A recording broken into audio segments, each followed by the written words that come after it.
already seen the intro, you know what you're here for. So this is all about how to learn jump rope. I'll try to explain everything under 15 minutes, and this video will definitely help you. If you really find the video helpful, and if you found any value from it, please don't forget to like, share and subscribe. So let's get to the bottom of it now. So the first, when we talk about setup, you need few basic things. If you can see, there is a mat I'm using. If you can, well and good, but I would not be bothered. If you are absolute beginner, I would instead focus on buying any rope. I'm currently using a speed rope, which is good. You can get a good feedback, but I'll show you the rope that I started learning with. So this is the rope I started learning with. Absolute basic. There is no tension you can get. The whole idea is to create a body mind and connection. Now this is one I got from Argos. Probably I spent around 4 or 5 quid. So really cheap and basic. All I needed to learn. There's also one I use called beaded ropes. You can see that this gives a very good feedback. So if you can get it, but if you have to ask me, if I was a beginner, I would buy the basic rope, okay? Because I want to give a shot if I really can get into skipping, or if it's not my cup of tea. So rather than investing a fancy rope or a fancy mat, which would be lying around later, I would try if I can continue, or believe in myself and stick to the habit of continuing skipping for next 1 month, and at least understand the basic jump. I would not invest any money or even a penny more than a fair rope. Now next one comes the length, okay? Some people might say take a rope, buy a rope and then and reduce the height, reduce the length of it as per your height. You might say keep your rope always to this. This is a good advice, but if I'm learning to them new, I would not bother to do anything of this, because our body is anyways very clever.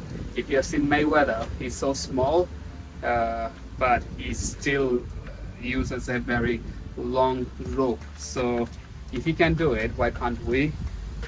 So what I was telling, according to me, speed rope is best. People do like beaded rope. Beaded rope is a type of rope which is easier to learn, and you get a nice feedback.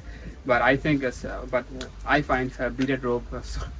I find speed rope is the best. Instead, focus on your jump, okay, which is more important.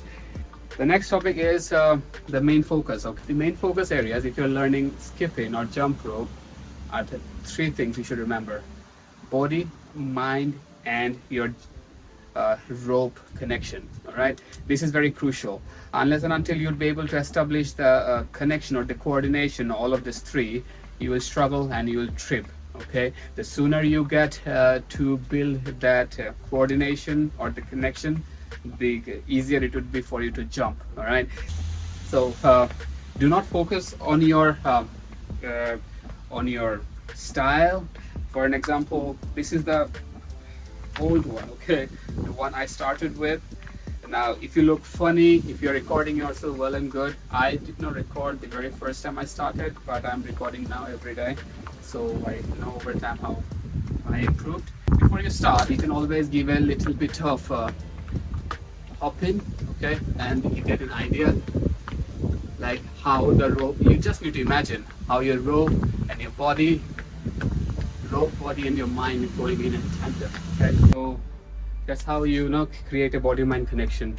Because initially when you start, you will trip a lot and it will be really confusing at times. Don't give up, just go through it, go through the pain. Now if you're an absolute beginner, if I'm doing the basic row, you might be doing like this, maybe like this, maybe, or maybe your hands wide apart, because you'd be using all your shoulder, your feet, you trip in, and you'd not be able to cross the rope underneath your foot. Now I'll give you a quick guide on it. Okay, first just learn to jump. Okay, jumping is really important before you even move. Okay, second thing, if you're using your shoulder, which is fine, even I started using, I mean, no matter how many videos I've seen on YouTube, even I use my shoulder and my whole hand to move the rope around. But still remember, as you practice, and eventually you have to start using your wrist. This is the whole trick. Your hands never, you should never use your hands, otherwise you'll feel a lot of pain on your shoulder. So that's one thing you need to improve. So now if you see here, I'm bouncing very minimal off the ground. I'm just moving my wrist. Okay, so this is the whole idea. Now you can do like this, you can do like this, whichever. So this kind of thing will come over time once you start practicing. And another thing, most people quit thinking that it's really impossible. I tell you, skipping is very simple.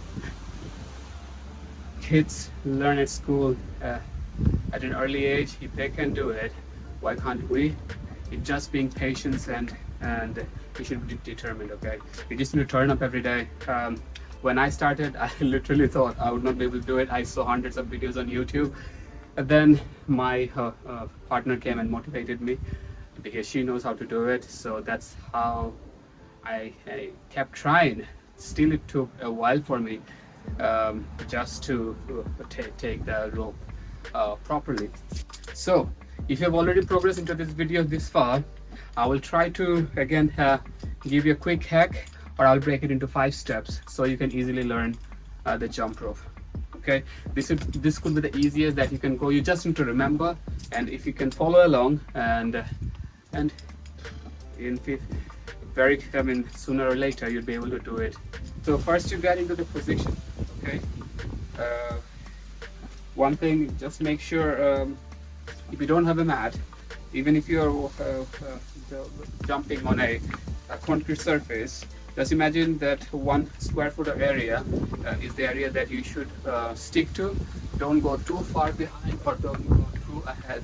Okay, just stick one place. This is very important so that you can keep the balance and keep your foot at the same area, so that when you start doing, your rope will not go another way and your feet going the other way. All right, so that's step number 1. Step 2, just hop, keep hopping. Okay, keep hopping is the easiest. Also it increases the heartbeat. It's a good exercise, so keep hopping. And then also you can twist your wrist. Okay, third step, pick up the rope and let's give it a try. Now once you start doing it, don't worry, initially you might hop too high, or you might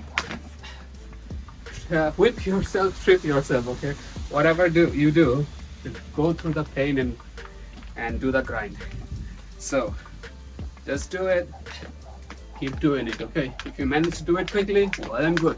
If you're not to worry, just keep doing it. Okay, and just imagine, don't think too much of your step, your arm.